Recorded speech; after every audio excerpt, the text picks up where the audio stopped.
අයිබුවන් ඕගොල්ලන්ට මතක ඇති 2020 මංජු ලොක්වත්ත කියලා බේබි ෆාම් ජාවරම්කාරයෙක් අත්අඩංගුවට ගත්තා ළමයි 136ක්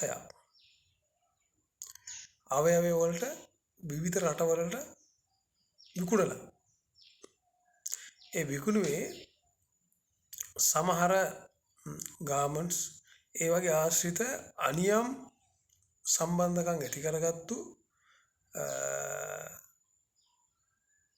අයගේ දරුවන් සහ එයා ඒ අදාළ පුද්ගලයා මාත් සාකච්ඡාවක් කියන විදිහට පොලිසියේ දේශපාලඥයන්ගේ ක්‍රිස්තියානි සහ බෞද්ධ පූජකවරුන්ගේ දරුවෝ කියලා. මම මාධ්‍ය සාකච්ඡාවක් තියලා කිව්වා මේ අය ඉන්නවා මම එලි කරන්න කැමතියි කියලා. අපි කාන්තා කාර්යාලයට ළමා ආරක්ෂා අධිකාරියට මේ සම්බන්ධයෙන් පැමිණිලි කරා මෙහෙම පුද්ගලයන් කණ්ඩායමක්.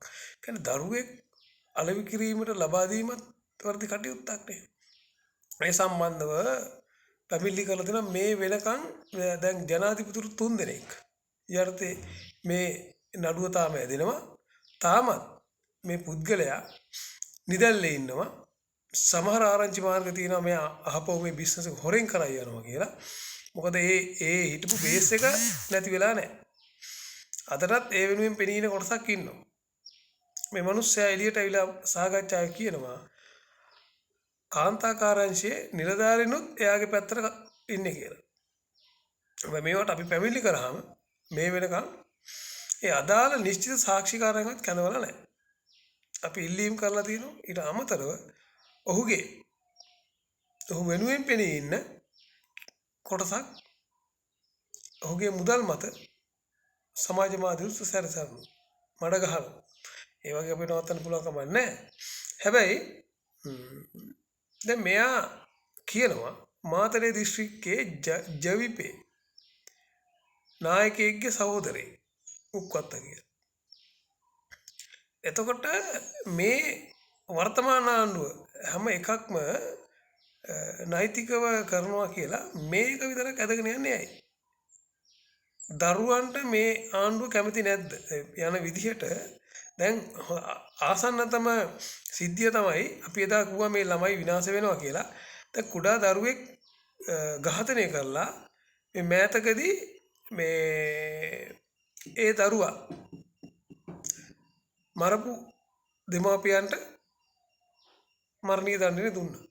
අපට ආරංචියක් තියෙනවා ඒ දරුවත් මේ වගේ මුදලට විකුණපු දරුවෙක් කියන කතාව. මේ සඳහා විමර්ශනයක් අවශ්‍යයි. නමුත් මේ පුද්ගලයා තාමත් ඒ තමන්ගේ පේජ් එක ඒ විදිහටම අප්ඩේට් කරගෙන යනවා. පරණ ෆොටෝස් ෂෙයා කරනවා. එයා කියනවා එදා කරපු දේ තාමත් නිවැරදි කියලා. හැබැයි ඔහු තාම නිදැල්ලේ. අවුරුදු 5කට වැඩි අපි මේක පැමිණිල්ල කරලා ළමා ආරක්ෂා අධිකාරිය මේක කරේ නැහැ.